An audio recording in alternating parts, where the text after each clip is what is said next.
नमस्कार दोस्तों, आपका फिर से स्वागत है हमारे एक और नए शानदार वीडियो में।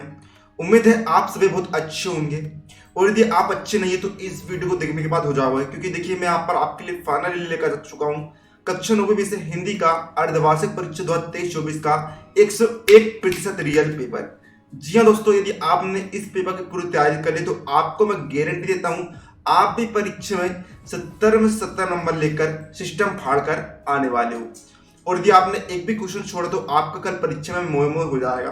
तो आइए वीडियो को हम बिना किसी देर के शुरू कर लेते हैं। यहाँ पर देखिएगा खंड आ हमें दिया है। यहाँ पर पहला क्वेश्चन है, गद्यांश को पढ़कर पूछे गए प्रश्न को उत्तर लिखिए। तो देखिए आपको गद्यांश दिया है और इसके प्रश्न आपको दिए गए हैं। पहला, देश प्रेम का आलम्बन किसे माना गया है। दूसरा, देश प्रेम किस कोटि का माना जाता है। तीसरा, किनके प्रति लोभ या राग हो सकता है। चौथा, गद्यांश का उचित शीर्षक दीजिए।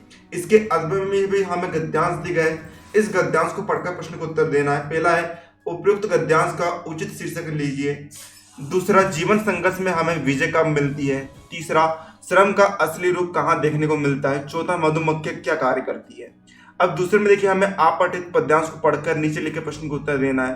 तो ये आपका यहाँ से लेकर यहाँ तक का है। तो देखिए यहाँ तक का है। पहला क्वेश्चन है, कवि ने अशांति का कारण किसे बताया है। दूसरा, किस प्रकार की शांति राज्य करती है। तीसरा, शांति का प्रथम न्यास किसे बताया गया है। चौथा, प्रस्तुत कविता में निहित संदेश क्या है। इसका अथवा हमें ये दिया है। तो यहाँ पर देखिए अब देखिए तीसरा क्वेश्चन है, निम्नलिखित में से किसी एक विषय पर 300 शब्दों में निबंध लिखिए।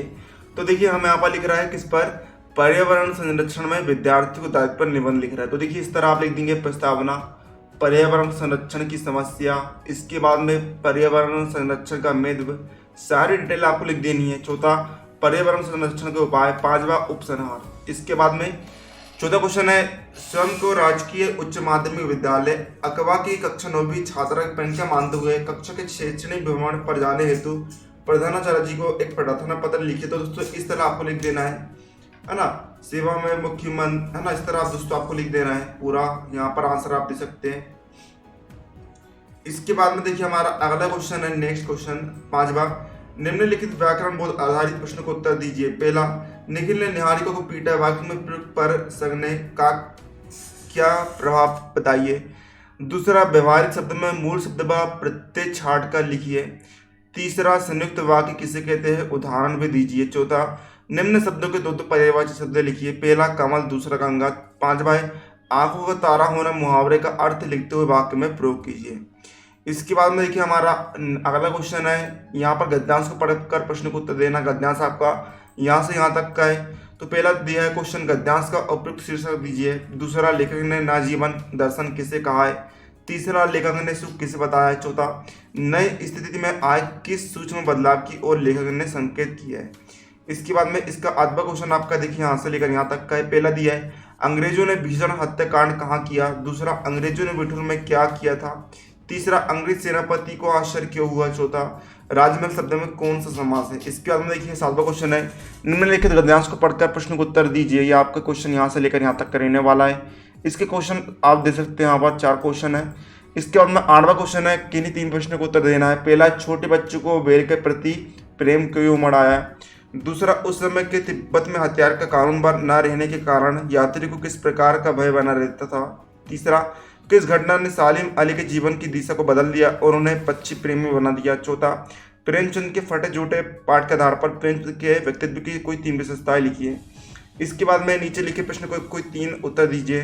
पहला, कवि ने ईश्वर प्राप्ति के लिए किन प्रचलित विश्वासों को खंडन किया है। दूसरा, बंद द्वार की सांकल खोलने के लिए लदल ने क्या उपाय सुझाया है। तीसरा, किस शासन की तुलना तम के प्रभाव से की गई है और क्यों। चौथा, गांव को मरकत डिब्बे सा खुला क्यों कहा गया है। 10वां क्वेश्चन है, निम्नलिखित में से किन्हीं 4 प्रश्न को उत्तर दीजिए। पहला, मृत्यु का तरल दूत किसे कहा गया है और क्यों। बाढ़ की खबर सुनकर लोग किस तरह की तैयारी करने लगे। लेखिका की नानी की आज़ादी के आंदोलन में किस प्रकार की भागीदारी रही। रीढ़ की हड्डी शीर्षक की सहायता से स्पष्ट कीजिए। आप रीढ़ की हड्डी एकांकी के मुख्य पात्र किसे मानते हैं और क्यों। 11वां, शिक्षा बच्चों का जन्मसिद्ध अधिकार है, इस दिशा में लेखिका के प्रयासों को उल्लेख कीजिए अथवा आपदा से निपटने के लिए अपनी तरफ से कुछ सुझाव दीजिए। तो दोस्तों इस तरह आपका यहाँ पर पूरा पेपर कंप्लीट हो गया है। तैयारी कर लीजिए, यही पेपर आपका कल परीक्षा में छपने वाला था। दोस्तों मिलते हैं अगले वीडियो, तब तक के लिए जय हिंद, जय भारत।